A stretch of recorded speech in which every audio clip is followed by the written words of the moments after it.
భారత్లోని అన్ని ఛానల్స్ ను ఆంధ్రదేశంలో ప్రసారం చేస్తున్న ఏకైక network city cable. Welcome to city cable news బులెటిన్ల ముందుగా హెడ్లైన్స్. కర్నూలు జిల్లా మంత్రాలయం మండలం చెట్నహల్లిలో ఉద్రిక్త వాతావరణం నెలకొంది. గీతా కార్మికులకు 10 మద్యం దుకాణాలు మంజూరు, జాయింట్ కలెక్టర్ నవ్య. ఆంధ్ర భద్రాద్రి క్షేత్రంలో భగవద్గీత పారాయణ చేసిన శ్రీకృష్ణ పరివార్ సభ్యులు.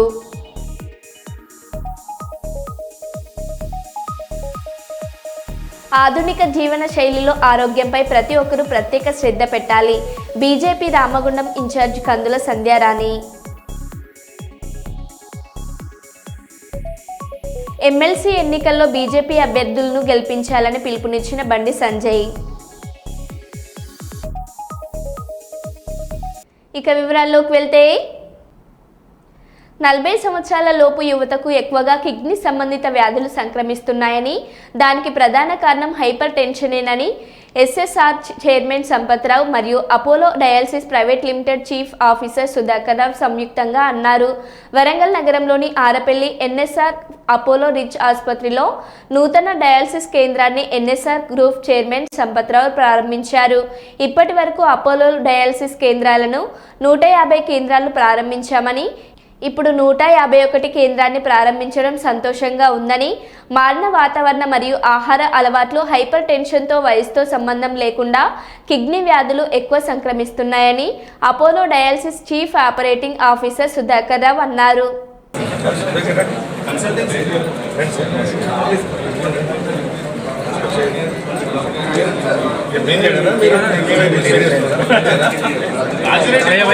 హలో బ్రదర్, ఫోటోలో వాడయ్యా దగ్గర మంచి వచ్చేయండి.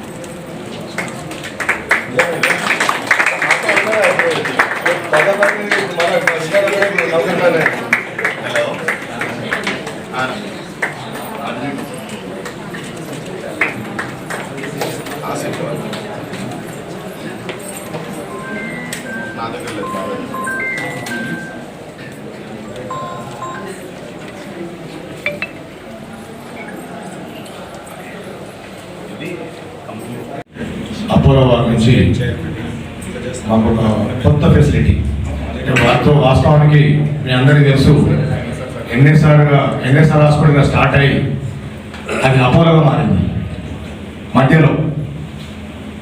కానీ నిజాం కూడా వాళ్ళ నుంచి ఇప్పుడు 2 సంవత్సరాల వాళ్ళతో ప్రయాణం అది.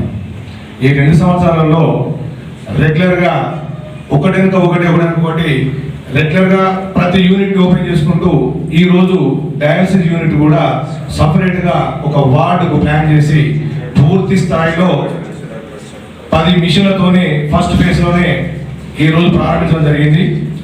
నిజంగా కూడా వారి సహకారం మాకు ఈ 2 సంవత్సరాల నుంచి చాలా చక్కగా ఉంది. ఎందుకంటే ఇప్పటిదాకా మన సుధాకర్ గారు చెప్పినట్టు నిజంగా డయాలసిస్ పేషెంట్లు ఒక అప్పటిని చూసుకుంటే ఇప్పుడు చాలా వరకు ఎక్కువగా ఉన్నారు. కానీ దానికి అనుగుణంగానే గవర్నమెంట్ కూడా ప్రతి మండల హెడ్‌క్వార్టర్లు కానీ కొన్ని హాస్పిటళ్లలో దాదాపు డయాలసిస్ చేస్తున్నారు. కానీ ఇప్పుడు మన దగ్గర అంటూ మీరు చూసారు, దాదాపు మీడియా మిత్రులందరూ కూడా చెప్పేది ఏంటంటే, మీరు ఇప్పుడు అక్కడ చూశారు గవర్నమెంట్ పరిస్థితి ఏంది, ప్రైవేట్ పరిస్థితి ఏంది. కాకపోతే అక్కడ ఫ్రీ ఉంది కాబట్టి మరి ఇక్కడ ఎట్లా అని మీరు క్వశ్చన్, మీ అందరూ కూడా డౌట్ ఉంటుంది. అక్కడ ఏదైతుందో గవర్నమెంట్ ఫ్రీ ఉంది, మరి ఇక్కడ మీరు అంత ఆందోళనతో ఉన్నారు, మరి ఇదంతా బాగా ఖర్చుతో కొడుతున్నారు. కిడ్నీలు దెబ్బతినే ప్రమాదం ఉంది కాబట్టి ప్రజలందరూ లైఫ్ స్టైల్లో చాలా మంచి మార్పులు చేసుకునేసి ఆరోగ్యవంతమైన జీవన విధానానికి అలవాటుపడాల్సిన అవసరం ఎంతైనా ఉంది. ఒకవేళ అలాంటి పడని వాళ్ళు ఈ కిడ్నీ సమస్యలను ఎదుర్కొనే సమస్య ఉంది. సో భారతదేశంలో చూసినట్లయితే ప్రతి 10 లక్షల మందిలో 800 మంది క్రానిక్ కిడ్నీ డిసీజ్తో బాధపడుతున్నారు. వారిలో దాదాపు 240 మంది ఎండ్ స్టేజ్ రీనల్ డిసీజ్తో బాధపడుతున్నారు. ఈ ఎండ్ స్టేజ్ రీనల్ డిసీజ్తో బాధపడే రోగులకు ఉన్న 2 అవకాశాలు ఏంటంటే, మొదటిది వారు డయాలసిస్ చేయించుకోవాలి, లేదా రెండోది కిడ్నీ ట్రాన్స్ప్లాంటేషన్ వెళ్ళాలి.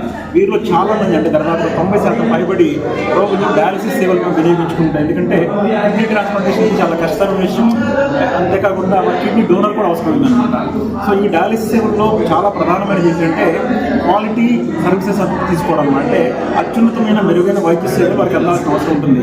అంత మాత్రమే కాకుండా వారి ఆరోగ్య పరిస్థితిని కాలానుగుణంగా సమీక్షిస్తూ వారికి అవసరమైన సలహాలు అందిస్తూ వారికి అవసరమైన డైట్ కౌన్సిలింగ్ అందిస్తూ వారి ఆరోగ్యాన్ని నిరంతరం పర్యవేక్షించాల్సిన అవసరము ఎంతైనా ఉంది.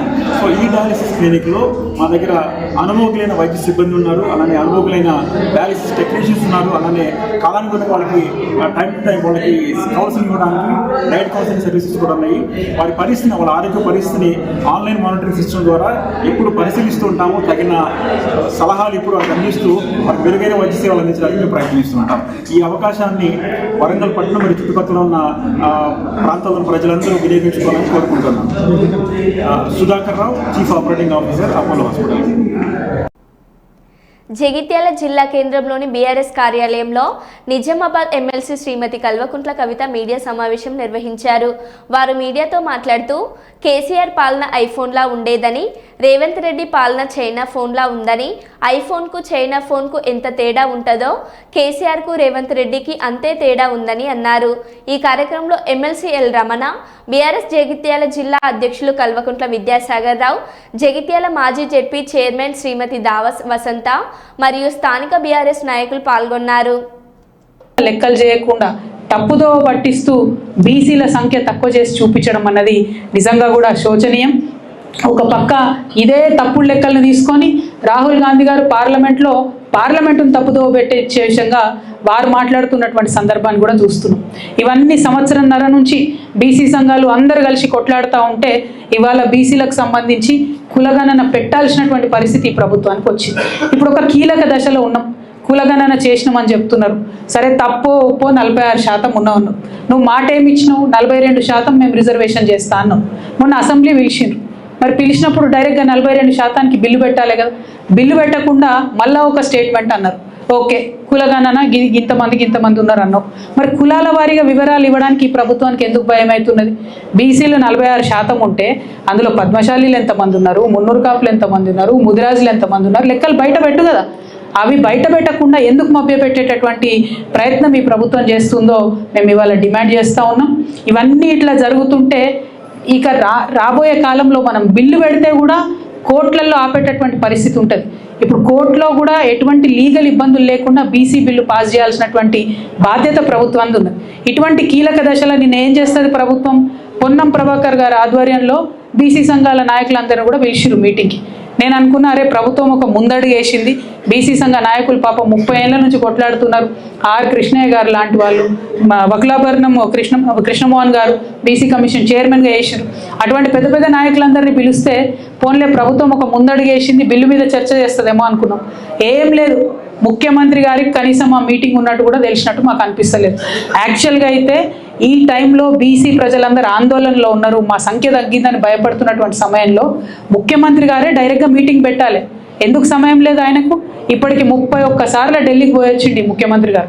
కానీ జనాభాలో సగం ఉన్నటువంటి బీసీల గురించి కనీసం మీటింగ్ పెట్టే తీరిక ఈ ముఖ్యమంత్రి గారికి లేకపోవడం నిజంగా శోచనీయం. ముఖ్యమంత్రి గారు నిన్న మీటింగ్లో లేరు. పోనీ కనీసం ఈ లెక్క కులగణన చేసినటువంటి క్యాబినెట్ సబ్ కమిటీకి చైర్మన్ ఉత్తమ్ కుమార్ రెడ్డి గారు, ఆయన మీటింగ్లో లేరు.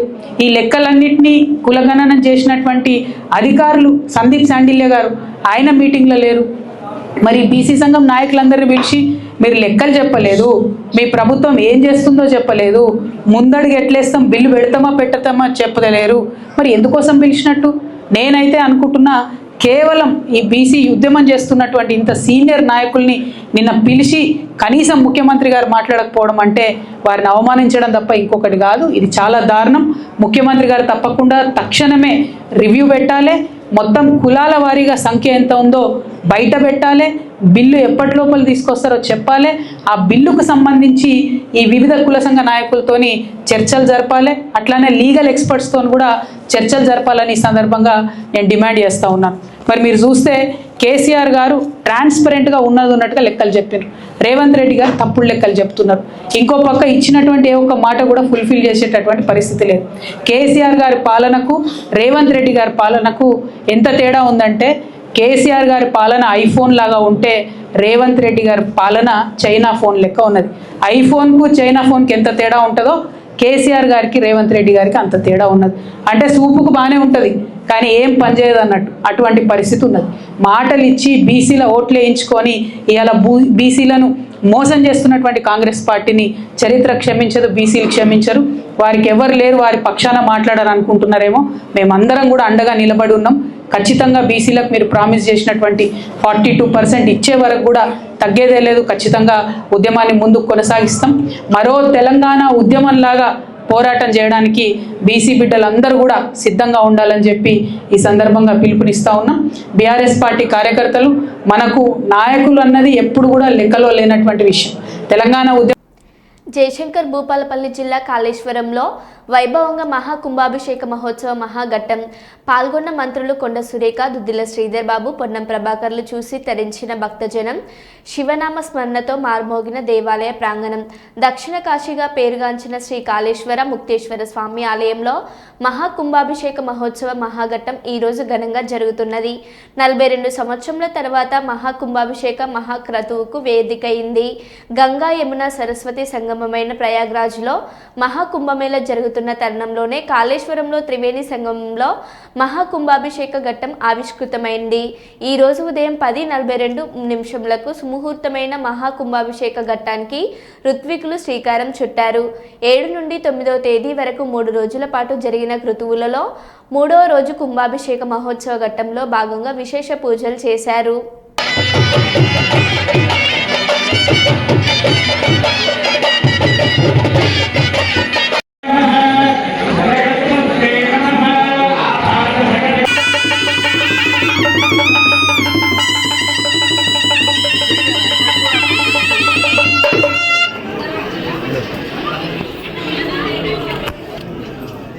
ఇది లాస్ట్గా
మన పూర్వజన్మ సుకృతం.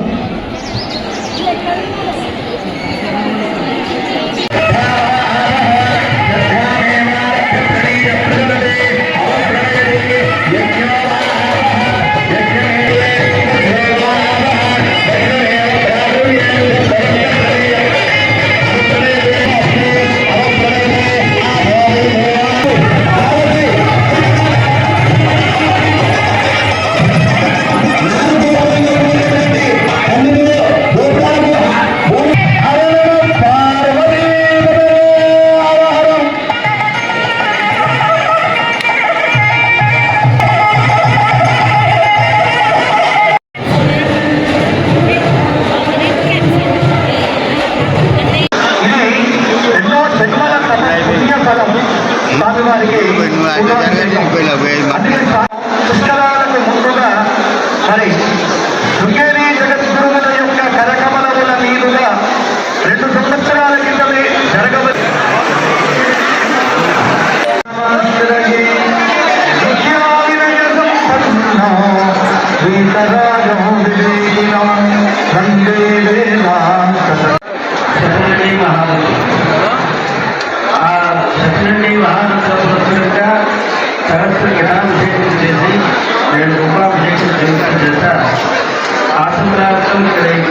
సంవత్సరంలో ప్రారంభించారు. భక్తాలు జనతో పరిపూర్ణమైనటువంటి అనుగ్రహంతో వర్షాలి పిల్లలు వేసుకుంటూ ఈ కార్యక్రమాన్ని బేడ బుడగ జంగాలకు ప్రత్యేకమైన కార్పొరేషన్ ఏర్పాటు చేయాలని బుడగ జంగాల సంఘం రాష్ట్ర అధ్యక్షులు సిరిపాటి వేణు తెలిపారు. హన్మకొండ ప్రెస్ క్లబ్లో ఏర్పాటు చేసిన విలేకరుల సమావేశంలో ఆయన మాట్లాడుతూ సుప్రీంకోర్టు ఇచ్చిన వర్గీకరణ తీర్పు విషయంలో సానుకూలంగా తీర్పు ఇచ్చినందుకు 7గురితో కూడిన ధర్మస్థానానికి అదేవిధంగా కేంద్ర రాష్ట్ర ప్రభుత్వాలకు కృతజ్ఞతలు తెలిపారు. తెలంగాణ రాష్ట్రంలో గత అసెంబ్లీ ఎలక్షన్ ముందు కాంగ్రెస్ పార్టీ ఉపకులాల కార్పొరేషన్ ఏర్పాటు చేస్తామని హామీ ఇచ్చారు. అధికారంలోకి వచ్చిన తర్వాత 37 కార్పొరేషన్ ఏర్పాటు చేసి వాటి చైర్మన్ నియామకం చేయడం జరిగిందన్నారు. వెనుకబడ్డ కులాలైన వారికి వెంటనే కార్పొరేషన్ ఏర్పాటు చేయాల్సిందిగా కోరారు. ఈ కార్యక్రమంలో గౌరవ అధ్యక్షులు తోడ్పాటు లింగయ్య, రాష్ట్ర ప్రధాన కార్యదర్శి గిర్ని వెంకట్, రాష్ట్ర కార్యవర్గ సభ్యులు సంపత్ కుమార్, చంద్రమౌళి, మధు, సమ్మయ్య తదితరులు పాల్గొన్నారు. మా బేడబుడగ సంఘం జన సంఘం తరఫున మేము కృతజ్ఞతలు తెలియజేస్తున్నాము. అదేవిధంగా గత 4వ తారీఖు నాడు అసెంబ్లీ సమావేశంలో ఎస్సీ వర్గీకరణ విషయంలో 3 కేటగిరీలుగా ఏబీసీ కేటగిరీలుగా మంత్రివర్గ సమావేశం పెట్టి రాష్ట్ర ప్రభుత్వం నిర్ణయం తీసుకోవడం జరిగింది. ఈ ఏ కేటగిరీలో 15 కులాలను కలిపి సంచార జాతులుగా వెనుకబడ్డ కులాలుగా 15 కులాలను కలిపి 1% రిజర్వేషన్ కేటాయించడం జరిగింది. అయితే ఇందులో ఈ 15 కులాల్లో ఒక 2 ప్రధానమైన కులాలు దాదాపుగా ఆర్థికంగా, రాజకీయంగా, విద్యాపరంగా, ఉద్యోగపరంగా ఈ 2 కులాలు అన్ని రంగాలలో ముందు ఉన్నాయి కనుక ఈరోజు మా బేడబుడగ సంఘం జనసంఘం తరఫున ఆ 2 కులాలని ప్రధానమైన 2 కులాలని తొలగించి ఎవరైతే సంచార జాతులుగా, ఎవరైతే వెనుకబడ్డ జాతులుగా ఏలో చేర్చిర్రో అదేవిధంగా సంచార జాతులు వెనుకబడ్డ కులానికి సంబంధించిన వాళ్ళని ఏ కేటగిరీలో చేర్చాలని నేను ఈ సందర్భంగా ప్రభుత్వాన్ని కోరుతున్నాను. అదేవిధంగా గత అసెంబ్లీ ఎలక్షన్ ముందు కాంగ్రెస్ పార్టీ ఉపకులాల కార్పొరేషన్ ఏర్పాటు చేస్తానని హామీ ఇచ్చారు. అధికారంలోకి వచ్చిన తర్వాత 37 కార్పొరేషన్లు ఏర్పాటు చేసి వాటికి చైర్మన్లు కూడా నియమించారు. కాబట్టి దయచేసి అత్యవసరం ఉన్న ఉపకులాల కార్పొరేషను ఏర్పాటు చేసి 10,000 కోట్ల రూపాయలు నిధి ఏర్పాటు చేయాల్సిందిగా నేను ప్రభుత్వాన్ని కోరుతున్నాను. అదేవిధంగా ఈ ఏ కేటగిరీలో ఉన్న మేజర్ కులమైన బేడబుడగ సంఘాలకు చైర్మన్ పదవి ఇవ్వాలని నేను ప్రభుత్వానికి తెలియజేస్తున్నాను. అదేవిధంగా తెలంగాణ రాష్ట్రంలో వివిధ ప్రాంతాల నుండి హైదరాబాద్కు వచ్చి మా బేడబుడగ సంఘాలు వారు ప్లాట్ఫామ్లలో, రైల్వే స్టేషన్లలో, ఆ తర్వాత బస్టాండ్లలో వారు నానా అవస్థలు పడుతూ చాలా ఇబ్బందులకు గురవుతున్నారు. హైదరాబాదులో 1000 గజాల స్థలం ఇచ్చి మా బేడబుడగ సంఘాలకు ఒక కమిటీ హాల్ నిర్మించాల్సిందిగా నేను ప్రభుత్వాన్ని కోరుతున్నాను. అదేవిధంగా ఇందిరమ్మ ఇళ్లలో తెలంగాణ రాష్ట్రంలో దాదాపు స్వాతంత్రం వచ్చి 76 సంవత్సరాలు గడుస్తున్నా కూడా తెలంగాణ రాష్ట్రంలో వివిధ ప్రాంతాల నుండి దాదాపు ఇప్పటికీ మా బేడబుడగ సంఘాలు పూరి గుడిసెలలో నివసిస్తున్నారు. కాబట్టి దయచేసి ఈ ఇందిరమ్మ పథకంలో దాదాపు ఒక 20% కేటాయించాల్సిందిగా నేను ప్రభుత్వాన్ని కోరుతున్నాను. అదేవిధంగా గత ప్రభుత్వం డబుల్ బెడ్రూమ్ ఇళ్ళు కట్టి ఇంతవరకు అవి మంజూరు చేయలేదు. ఆ డబుల్ బెడ్రూమ్ ఇళ్లలో కూడా 20% మా బేడబుడగ సంఘాలకు కేటాయించాల్సిందిగా ఈ సందర్భంగా కోరుతున్నాను. అదేవిధంగా 2011 జనాభా ఆధారంగా వర్గీకరణ చేశారు కాబట్టి కాస్త ఈ 2024 జనాభా ఆధారంగా ఈ ఏ కేటగిరీలో ఒక 1% రిజర్వేషన్ కేటాయించారు కాబట్టి ఈ 2000 కులగణన ఆధారంగా మరో 2% చేర్చి దాదాపు 3% కేటాయించాలని నేను ప్రభుత్వానికి తెలియజేస్తున్నాను. అదేవిధంగా అన్ని కులాల్లో దాదాపుగా ఇప్పుడు అన్ని కులాల్లో వెనుకబడ్డ కులమైన రాజకీయంగా, ఆర్థికంగా, విద్యాపరంగా, ఉద్యోగపరంగా మా బేడబుడగ సంఘాలు అన్ని కులాల్లో వెనుకబడ్డారు కాబట్టి వెంటనే ఉపకులాల కార్పొరేషన్ ఏర్పాటు చేసి చైర్మన్గా మా బేడ పురుగ సంఘాలని నియమించాలని ఈ సందర్భంగా ప్రభుత్వాన్ని కోరుతూ ఈరోజు చెప్పిన ఈ డిమాండ్ల పైన ప్రభుత్వం స్పందించాలని దయచేసి ప్రభుత్వాన్ని కోరుతూ, ఒకవేళ ఈ డిమాండ్లను ప్రభుత్వం నెరవేర్చకపోతే దాదాపుగా తెలంగాణ రాష్ట్ర వ్యాప్తంగా మేము ఢిల్లీ నుండి గల్లీ వరకు BJP party విస్తరిస్తుందని Bharatiya Janata party Warangal జిల్లా అధ్యక్షులు గంట రవికుమార్ అన్నారు. ఢిల్లీ పీఠాన్ని బీజేపీ పార్టీ కైవసం చేసుకున్న సందర్భంగా వరంగల్ జిల్లా బీజేపీ పార్టీ శ్రేణుల ఆధ్వర్యంలో వరంగల్ చౌరస్తాలో బాణసంచా కాల్చి స్వీట్లు పంపిణీ చేసి సంబరాలు చేసుకున్నారు. దేశంలో మోడీ నాయకత్వం మరింత బలపడుతుందని, రానున్న రోజుల్లో తెలంగాణ రాష్ట్రంలో కూడా బీజేపీ ప్రభుత్వం ఏర్పడుతుందని ఆశాభావం వ్యక్తం చేశారు. తెలంగాణలో త్వరలో జరగనున్న టీచర్ ఎమ్మెల్సీ ఎన్నికలలో భారతీయ జనతా పార్టీకి పట్టం కట్టి విజయకేతనం ఎగురవేసింది అని బీజేపీ నాయకులు తెలిపారు.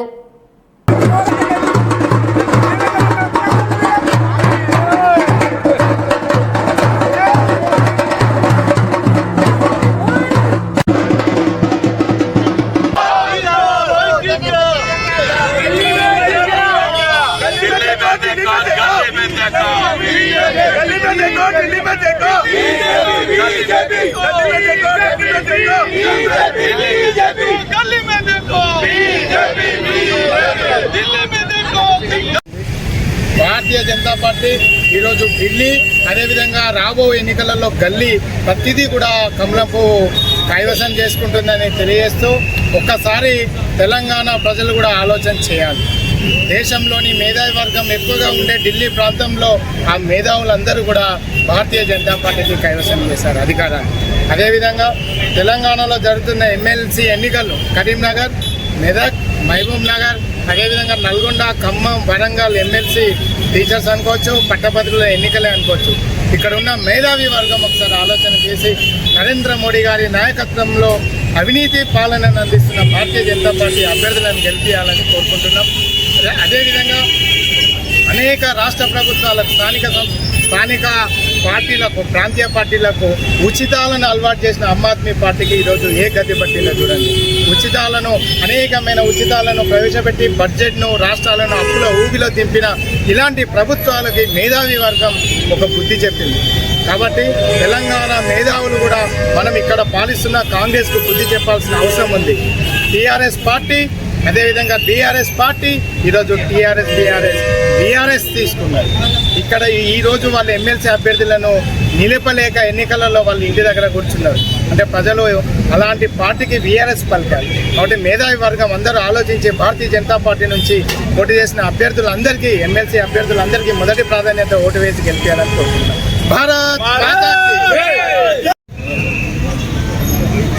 యావత్ భారతదేశంలో భారతీయ జనతా పార్టీ విజయదుందుబి మోగిస్తున్నదనే దానికి ఒక సంకేతంగా ఇవాళ దేశ ప్రజలందరూ కూడా భారతీయ జనతా పార్టీ వైపు చూస్తున్న వేళ ఆ పార్టీ వాళ్ళ చీపురుతో వాళ్ళనే ఊడ్చేసిన విధానం నిజంగా ఢిల్లీలో వాళ్ళ ఓటమిని నిజంగా కూడా ప్రజలే ఈ విధంగా ఊడ్చేసిందని చెప్పి తెలియజేస్తున్నాం. ముఖ్యంగా మన రాష్ట్ర ముఖ్యమంత్రి ఎప్పుడు కలలు కంటున్నా గాడిద గుడ్డ ఏదైతున్నదో ఢిల్లీలో రాహుల్ గాంధీ గుడ్డు పెట్టిండు. ఆ గుడ్డును తీసుకురావాల్సిన బాధ్యత ఆయనదే ఉన్నదని చెప్పి తెలియజేస్తున్నాం. ప్రజలందరికీ కూడా 6 గ్యారంటీల పేరుతో మభ్య పెడుతున్న కాంగ్రెస్ ప్రభుత్వాన్ని రేపు రాబోయే టైంలో ఆ గుడ్డ వచ్చిన తర్వాత మొత్తం సీగుడ్డ అవుతుందని చెప్పి తెలియజేస్తుంది. విద్యావంతులైన టీచర్లు, ప్రజలందరికీ కూడా ఆదర్శవంతమైన పౌరులను తయారు చేసే టీచర్ల ఎమ్మెల్సీ ఎన్నికల సందర్భంగా భారతీయ జనతా పార్టీని అత్యధిక సంఖ్యలో గెలిపించి దేశ రక్షణలో, దేశ అభివృద్ధిలో భాగస్వాములం అయ్యే విధంగా చర్యలు తీసుకొని వారికి తదు విధంగా ఓట్లేసి బీజేపీని గెలిపించాల్సిందిగా విజ్ఞప్తి చేస్తున్నాం. ధన్యవాదాలు. మరో బులెటిన్లో మళ్ళీ కలుద్దాం. Stay tune.